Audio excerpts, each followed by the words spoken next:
بسم اللہ الرحمن الرحیم۔ السلام علیکم پیارے دوستو، آج کی ویڈیو میں ہم بات کریں گے غزوہ خیبر کے بارے میں، جو اسلام کی تاریخ میں ایک اہم معرکہ ہے۔ پیارے دوستو، خیبر ایک بڑے شہر کا نام ہے جو مدینہ منورہ سے شمال مغرب میں تقریباً 169 کلومیٹر کی دوری پر واقع ہے۔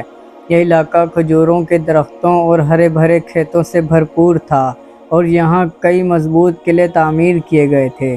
دوستو، مدینہ منورہ سے جلا وطن کیے گئے یہودیوں نے خیبر کے یہودیوں کے ساتھ مل کر مسلمانوں پر کئی حملے کیے اور مختلف سازشیں کی۔ ان سازشوں کے نتیجے میں کئی یہودی مارے گئے اور ان کے بڑے سردار بھی ہلاک ہوئے، لیکن اس کے باوجود یہودی سکون سے نہیں بیٹھے اور مدینہ منورہ میں ایک اور حملے کا منصوبہ بنانے لگے۔ اس حملے کے لیے انہوں نے قبیلہ غطفان کو بھی اپنا ساتھ دینے پر راضی کر لیا۔ یورپ کا ایک بہت ہی طاقتور اور جنگجو قبیلہ تھا۔ ان دونوں کے ملنے سے ایک زبردست فوج تیار ہو گئی۔ پیارے نبی اکرم صلی اللہ علیہ وسلم نے 1600 صحابہ کرام کے ہمراہ خیبر کی جانب پیش قدمی کی اور غطفان اور یہود کے درمیان وادی رجی میں قیام فرمایا تاکہ قبیلہ غطفان والے یہودیوں کی مدد کو نہ پہنچ سکیں۔ خیبر کی قلعوں میں سب سے مضبوط قلعہ قاموس تھا، جس کا سردار مرہب پہلوان تھا۔ مرہب کو عرب میں 1000 سواروں کے برابر مانا جاتا تھا۔ پیارے دوستو، سب سے پہلے قلعہ نعم پر لڑائی ہوئی۔ اس لڑائی میں حضرت محمد بن مسلمہ رضی اللہ تعالیٰ عنہ شہید ہو گئے، لیکن قلعہ آخر کار فتح ہو گیا۔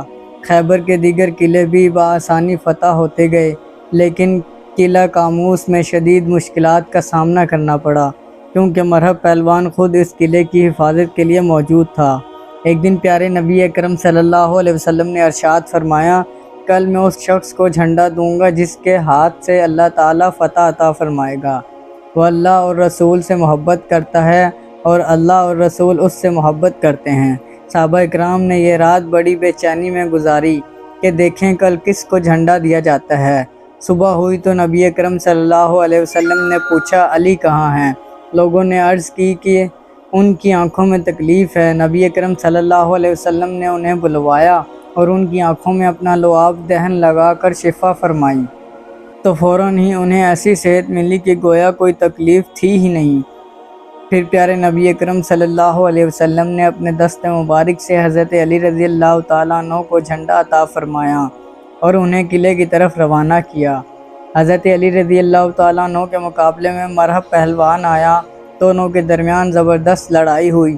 حضرت علی رضی اللہ تعالیٰ عنہ نے ایسے زور سے وار کیا کہ ان کی تلوار مرہب کے سر کو کاٹتی ہوئی اس کے دانتوں تک جا پہنچی۔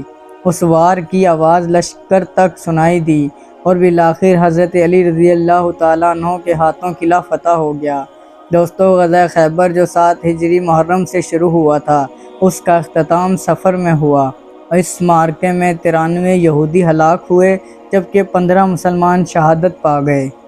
پیارے دوستو، میری آج کی ویڈیو آپ کو کیسی لگی؟ اگر ویڈیو پسند آئی ہو تو اسے لائک کریں اور چینل کو سبسکرائب کرنا نہ بھولیں۔ ملتے ہیں نیکسٹ ویڈیو میں، تب تک کے لیے اللہ حافظ۔